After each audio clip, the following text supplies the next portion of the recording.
Everybody, I'm Cantonese Cat. Hey everybody, Cantonese Cat here. Monthly chart clean spark. As you can see on just a quick glance, I have the volume shelf right here turned on. It's hitting pretty important resistance, and it's been having a hard time to try and get over on the second month after a big giant green candle on the last month. It just needed to cool down at resistance, and right now it just looks like it's trying to push and push and trying to absorb the supply above at this volume shelf right up here. But so far it's just unable to break through despite of the big giant increased buying volume trying to push it up to this point. Now, can it go down a little bit further before going up? Possible. So far is a pretty nice bull trend though. We just had a higher high, higher low, higher high, higher low, higher high, forming a higher low somewhere down here. I don't care where. I have a position. I'm not going to try to make a trade on this, small 20-30% move right here. I don't care. I'm looking at prices on a lot higher. Right now it's been showing us that it's pretty impulsive, and if you look at the Black Cat fund right here, even though the price is going sideways over the last month or so, you still have pretty significant inflow coming in. So I'm still pretty optimistic in terms of what this is doing over the longer term. And if you look at the Fintel.io number, you also see there's a significant increase in institutional buying of this stock. So it's not like institutions are really dumping this to buy like Bitcoin ETF. That's not the case. It's just this stock is following its own technicals right now. It's hitting resistance. It just had a big giant green candle on big volume. Sometimes these things just need to cool off a little bit, especially when they're hitting pretty important resistance up here. Another resistance that is hitting right now is the Ichimoku cloud. If you look at the Ichimoku cloud, it's basically hitting the bottom of this Ichimoku cloud right here, which can serve as resistance because it is pretty red, it is pretty thick, it is down sloping, so this can serve as a resistance right here for clean spark. It did get above the Kijun and the Tenkan line. Tenkan line is the red one right here. Kijun line is the blue line right here. It did flip the Tenkan from here is service support, here drop back down service resistance briefly. It did flip the Tenkan back into support, and right now the Tenkan's basically help push the price up a little bit higher. Had a bullish cross about the last month or two. Is right now is the two lines right here, Tenkan and Kijun, stacked the right way, which is the bullish way. There is always a possibility in terms of correction, and because we are hitting some pretty strong headwind here with a pretty big volume shelf, with a pretty legit Ichimoku cloud rejection so far, there's a potential the price could go down a lot lower. And there's a little bit of volume shelf down here to around 13 and a half, and that coincides with the Tenkan line, the red line right here, which is 13.4, and it can also potentially go down a little bit further to like 12.6. Which is the Kijun right here, which is also another point right here, the volume shelf right underneath this bar right there. There are still plenty of support. I mean, like there's a huge support right here at 11 and a half. Is it going to go down here? I'm not sure. I wouldn't count on it. Look at how impulsive the buying volume is. If it does, great. I'm not going to trade this 30% down move. I don't really care. 30-40% down move. I don't really care. I'm more going to just stay in if there's an opportunity to buy more that goes down here, and I might add more if it gets to the support levels down here. I haven't really added any clean spark today because I do think that it went way too way too fast. It did need to cool down, and sure enough today it did drop a lot. Eventually it did end up getting bought up again. But it still ended up dropping more than the other miners, probably just because it went way too hard, way too fast, kind of like MSTR or MicroStrategy. It just needed to cool down a little bit more, and that's okay. Now, the way that you're seeing right now is we like to absorb the supply, and it can even spend another month or two to try to eat through the supply. It's all entirely possible. It doesn't necessarily have to drop that down, but because of impulsive buying price, right, buying volume over here, there's a potential that this month we just end up having an indecisive doji candle here, and then next month could potentially be the bullish candle that pushes above the Ichimoku cloud. Could even back test down here a little bit, but after it gets into Ichimoku cloud, after it breaks about this whole volume shelf right here, I really think that it's probably going to end up hitting maybe the top of the cloud right up here around the 70s. It could even potentially break down below the cloud, but it can still break above the cloud even if it breaks down below here and then have a little bit of bullish continuation. Who knows? We'll see what the volume is at that point. I mean, right up here at the top of the cloud, there's not really even a whole lot of like volume shelf here. As far as I'm concerned, the cloud was synthesized based on a lot of the price action that happened with CleanSpark way before that. But CleanSpark didn't really become a Bitcoin miner, I think, until like December of 2020. So a lot of price actions before that, which used to calculate the Ichimoku cloud, may not necessarily be relevant anyway. So the top of the cloud, I'm not going to say like you're going to have a big rejection here or anything like that, but it could potentially be a pretty decent target based on technical, based on algorithms.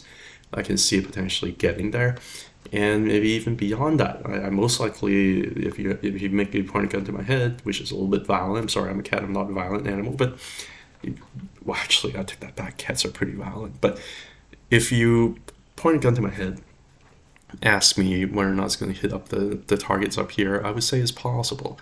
And I would say that it's more likely than not that it will end up doing something like that.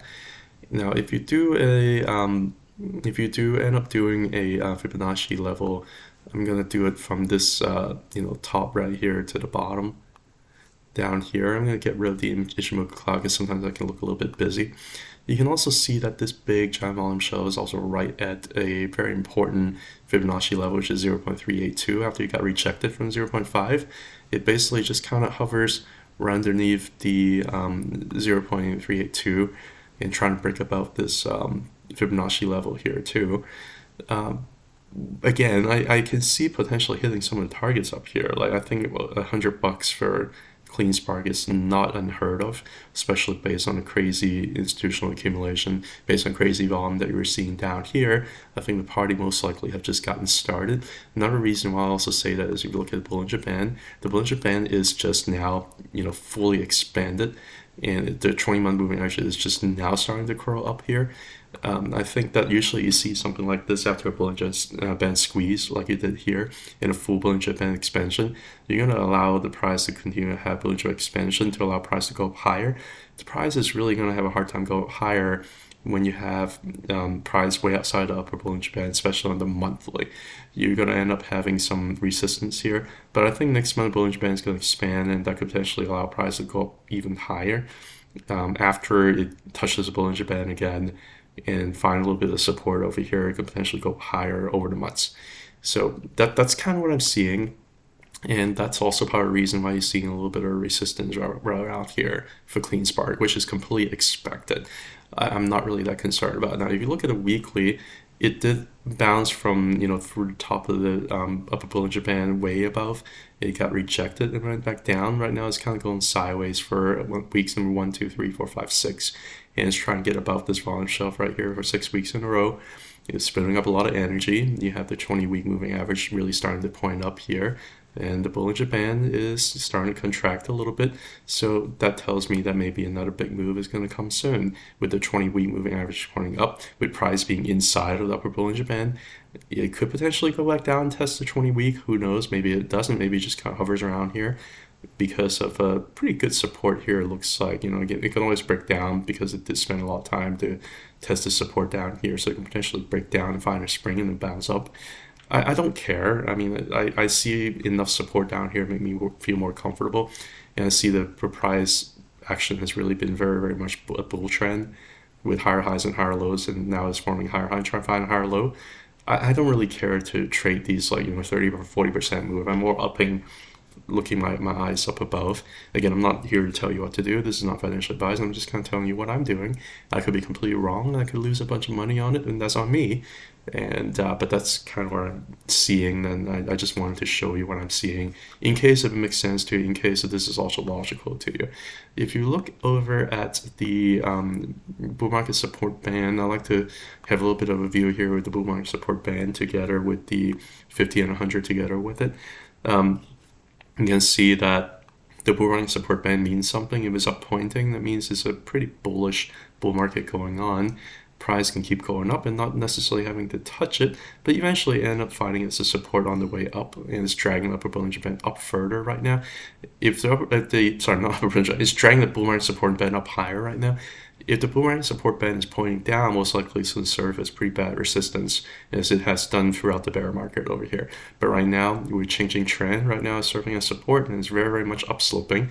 So I don't see any reason to worry that this is going to be a bear trend because of how upsloping the boomerang support band is. It's most likely going to serve as support, even if price dip down here a little bit. Just like over here, it's going to serve a pretty strong resistance, even if price gets above it a little bit. The trend is still quite strong, and you just start have 20 weekly average breaking about 50, breaking about 100. You just have a pretty much a full bull trend that just happened not long ago, really late last year to early this year. This is a pretty brand new bull trend, and I think CleanSpot is still trying to get used to that, still trying to build up the energy that it needs to build up to push up higher. I think honestly, looking at how impulsive price is and looking at how it might bring about this volume shelf right here, I think that it could potentially hit triple digits, and I'm not surprised by that if it ends up happening. But again, nothing's ever guaranteed. I just want to show you what I see. The other thing to show you is the Ichimoku cloud on the weekly. And it's unlike Mara, which is kind of breaking below the Kijun and the Tenkan. It's been finding support here on the Tenkan for about 3 weeks in a row. The Tenkan right now is $15. It's been finding support over here. It's just kind of bounced above it for 3 weeks in a row. Again, the more they're trying to test it, maybe it could potentially break down over the next week or two and test some of these lower levels right here around maybe 13. Another level that's lower here, maybe like around 11.5. It's possible. But regardless, this is still a bull trend. The Tenkan is still above the Kijun, and the price is still very, very much in a bull trend. So again, I don't really care to trade the small potential move down here that may or may not happen. If it happens, I might actually end up buying more. I think it's always more important to have a plan rather than trying to give a prediction. This is going to happen, that's going to happen, because nobody really knows. I'm not going to bet against this bull trend here with increased buying volume over here. This is a pretty strong buying volume and pretty pathetic, selling volume that's going on over here. I'm not going to bet against the bulls here. And that's what I'm seeing. I'm sticking with it. Thank you for listening. Have a good one. Bye.